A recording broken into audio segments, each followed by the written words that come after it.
Assalamualaikum warahmatullahi wabarakatuh. Waalaikumsalam. Terima kasih. Sebetulnya sudah dijelaskan banyak ya, tapi karena diberi kesempatan sedikit aja. Eh, apa yang yang masyhur di masyarakat, yang populer di masyarakat tentang hadis-hadis atau dipopulerkan di masyarakat tentang hadis-hadis yang seakan hanya sepihak perempuan yang harus menghormati, yang harus taat dan lain sebagainya kepada suami atau istri kepada suami itu ya memang banyak hal ya bisa jadi karena memang penceramahnya rata-rata laki-laki.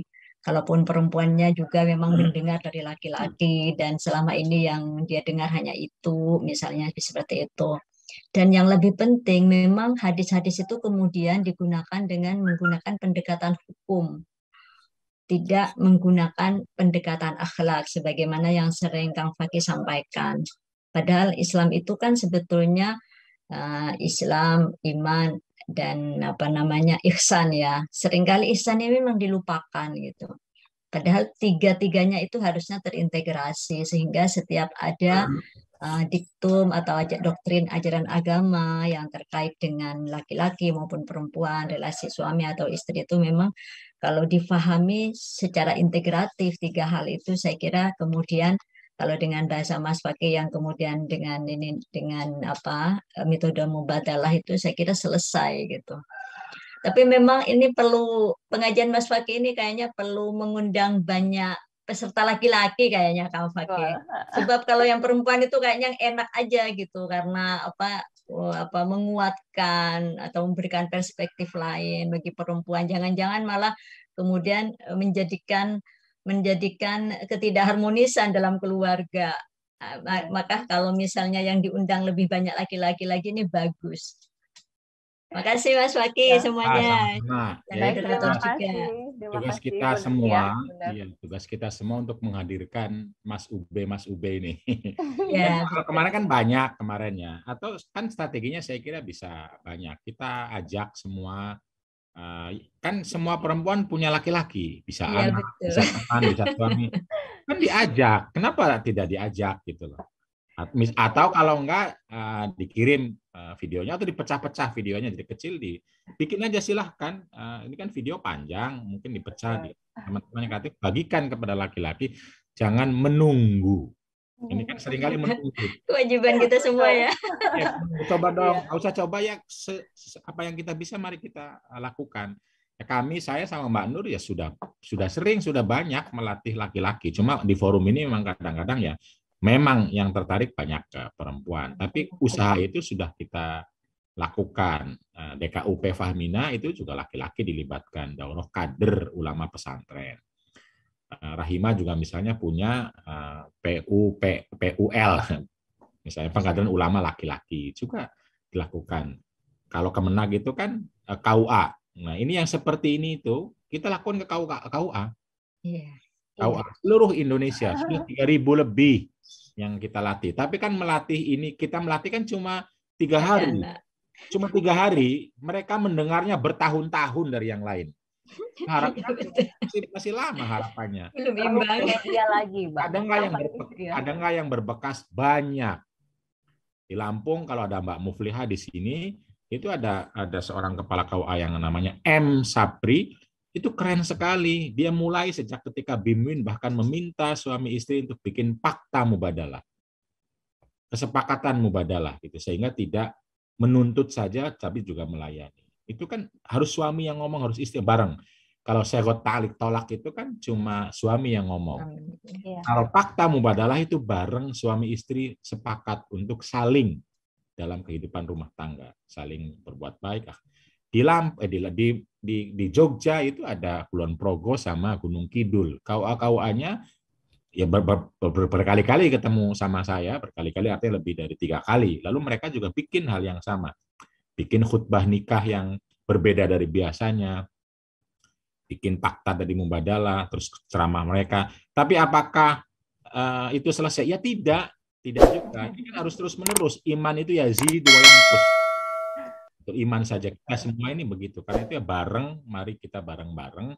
Tentu saja maksudnya Mbak Nakia itu mengingatkan kita semua, bukan hanya menuntut, tapi mari kita mulai Mubadalah itu tadi jangan hanya menuntut orang lain, tapi mulai. Dan juga meminta, boleh. Memulai juga gitu. Kita punya modal semua ini. Minimal kan modal mendengar 1,5 jam, itu kan modal. Apakah didiamkan? Ya sudahlah, itu urusan Mas Fakih aja, yang lain tidur. Atau kita sebarkan bersama, sedikit demi sedikit. Kita punya status Facebook, kita punya mahasiswa, kita punya suami, punya istri, kita punya anak, kita kan punya itu tuh. Mau diapakan? Masa diserahkan terus? Itu nggak mubadalah. Kalau kita betul santri, jamaah, mubadalah, ya bareng. Saya tuh siapa sih? Saya nggak siapa-siapa. Saya meninggal sekarang itu, ya dunia tetap berjalan gitu loh. Nggak ada. Nah karena itu biar ini berada, mari kita bareng. Kita diberikan waktu yang sangat singkat oleh Allah Subhanahu Wa Taala, nggak akan lebih dari 100 tahun.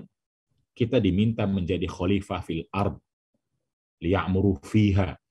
Khalifah itu kan mandat untuk menurunkan, membumikan seluruh kebaikan-kebaikan, kemaslahatan-kemaslahatan yang diminta oleh Allah dan Rasul-Nya dengan berbagai Quran dan hadis. Karena itu pastikan ketika kita merujuk kepada hadis maupun Quran, kita sedang menginspirasi kebaikan, mewujudkan kebaikan.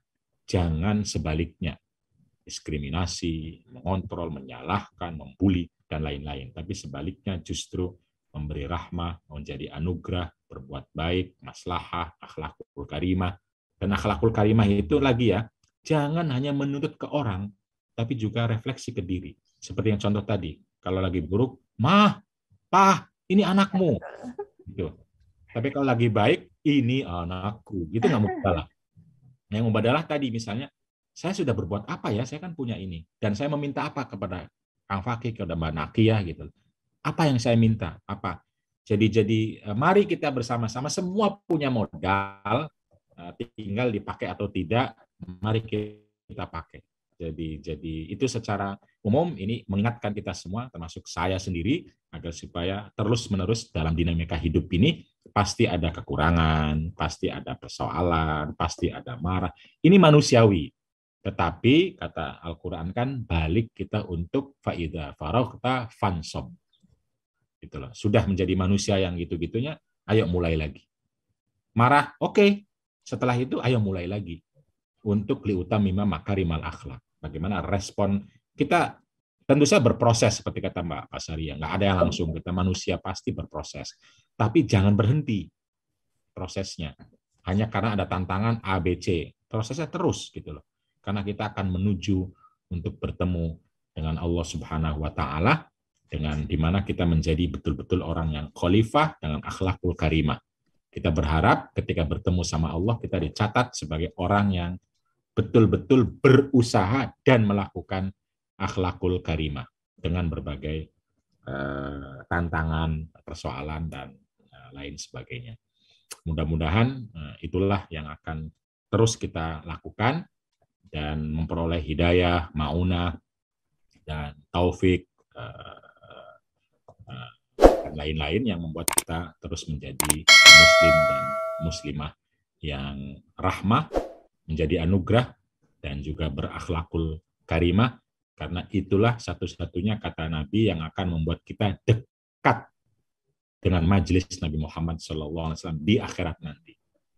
Jadi orang yang dekat tempat duduknya sama Nabi adalah orang yang berakhlakul karimah.